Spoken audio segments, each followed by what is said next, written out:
We are potentially 3 days away from another partial government shutdown. This time it's just funding for the Department of Homeland Security, and that's set to expire on Friday at this point. The deadline's approaching after Democrats recently unveiled 10 demands for guardrails on the Trump administration's nationwide immigration crackdown.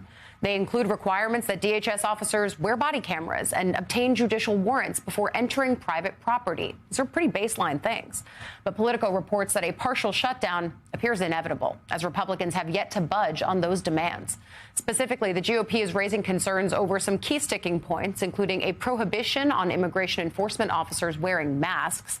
Three sources close to the administration also told Politico the White House has drawn a red line on judicial warrants. Frankly, so has Speaker Johnson. Punchbowl points out that a DHS shutdown, which would impact more than 260,000 employees, can only be averted at this stage if all 100 senators agreed to hold a vote before Thursday evening. Senate magic at play. That's when several senators are scheduled to depart for the Munich Security Conference and other international destinations. Nothing like a trip that could be potentially motivating. Want to bring in Democratic Congressman James Walkinshaw of Virginia. He's a member of both the House Oversight and Homeland Security Committees. Again, we used that word nexus. You were very much at the center of many of the stories that we're following. So we'll start on the government shutdown. And I think this was already a very thorny negotiation on DHS. But it gets even more complex because later this morning, you're expected to hear in front of your committee from the heads of ICE, CBP, U.S. Immigration Services. What might you be asking them, and how might this make those negotiations only more difficult?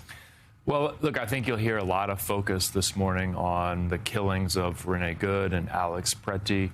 One of the things that I intend to focus on that is an aspect of the negotiation is the administration's perspective that the federal government should be able to smash down your door while your family's asleep without a judicial warrant. Yeah. I don't understand why the Trump administration is so wedded to that. I don't think the American people support that. I don't think my small government conservative Republican colleagues on the Homeland Security Committee would support that if they were being honest with themselves about it. That's critical in the negotiations. I think it'll be a critical discussion today in the committee. But this is also the first time that you're hearing from these folks. And the reason it's happening is because the Republican chairman said, hey, you guys have to come in and answer questions about what happened on the ground in Minneapolis with Renee Good and with Alex Pretty. Yeah. Also, the fact that CBP, when they sent a report to your committee, there were several contradictions in their explaining of the events that led up to the Pretty shooting that directly contradict what Noem and Bovino and other top DHS officials said. So how do you start squaring that circle?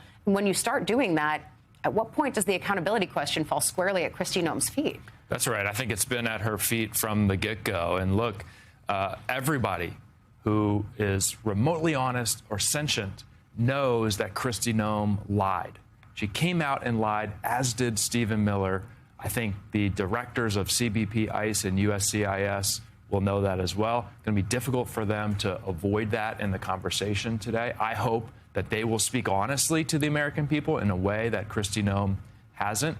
This is a time for honesty and accountability with respect to those killings and the overall operations. Yeah, and I think that a lot of what they say is going to be factored into the minds of lawmakers as they continue these negotiations. I then also want to pivot to the other committee that you were on, because I was outside the Oversight Committee yesterday.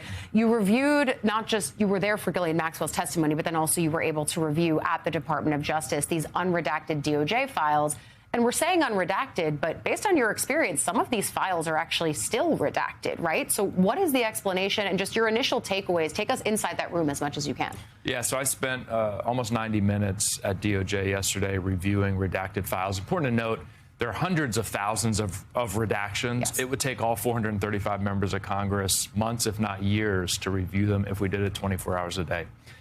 So we targeted some key files to understand why the redactions were made and what the redactions were. And my takeaway is a lot of the redactions that I observed, I cannot explain in a way that's consistent with the law. I saw redactions of names and documents that clearly were not revealing victims or survivors. One that I think is notable is an email from Jeffrey Epstein's lawyers in 2009 recounting a conversation they had with Donald Trump at the time, where they were asking him questions about his relationship with Epstein. Trump in that conversation saying, for example, that when asked if he was on Epstein's plane. He said, I've been on a lot of planes, dissembling, not giving clear answers. That entire document, redacted, has no information about victims or survivors. So does it feel to you like the redactions are meant to protect the president? I think that's a clear takeaway. There are some redactions that appear to be in that category. We also know that the Department of Justice failed hundreds of times to do the redactions they were supposed to do of the names of survivors and victims. So it's hard to square those two things.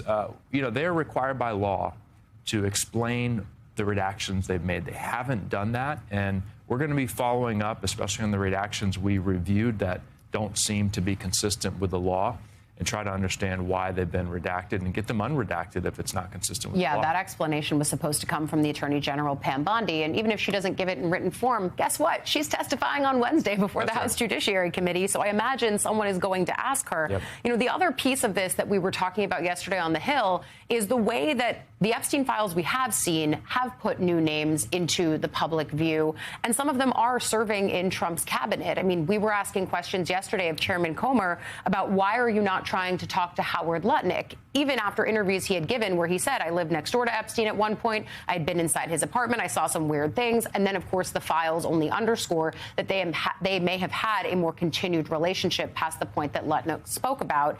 When we were asking Democrats, including you, about this yesterday on the Hill, the response was, well, we can't subpoena anyone without the support of the majority. So I just want to underscore, is Comer and Republicans blocking an ask of Lutnick at this point? Comer has not. First of all, Comer can subpoena Lutnick on his own, right, or we could have a vote of the committee.